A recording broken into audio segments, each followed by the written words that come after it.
আজকে অনেক দিন বাদে তোমাদের সামনে লাঞ্চ মেনু নিয়ে এসেছি। এখানে আছে শসা, পেঁয়াজ, আচ্ছা মাছ ভাজা, এখানে আমার জন্য ডিম সিদ্ধ। তোমরা তো সবাই জানো যে আমি মাছ খাই না।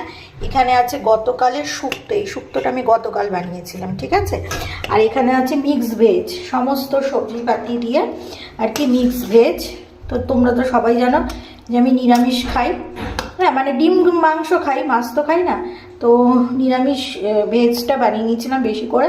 এটা সকালে রুটির সাথে আর কি খাওয়া হয়েছে। আচ্ছা এখানে হচ্ছে টমেটো দিয়ে টক ডাল, যেহেতু আমি কি দিয়ে খাবো যার কারণে টমেটো দিয়ে টক ডাল, ঠিক আছে। আচ্ছা এখানে হচ্ছে গতকাল একটু ক্যামেরাটা একটু পরিষ্কার করে নিলাম। তো এখানে হচ্ছে মাছের ঝাল, ঠিক আছে। মাছের টুকরোগুলো অতীব ছোট, যাই হোক তবুও আর কি গ্রেভিটা এরকম এসছে। তো এই হয়েছে ওভারঅল আমাদের লাঞ্চ মেনু। তো তোমাদের মেনুটা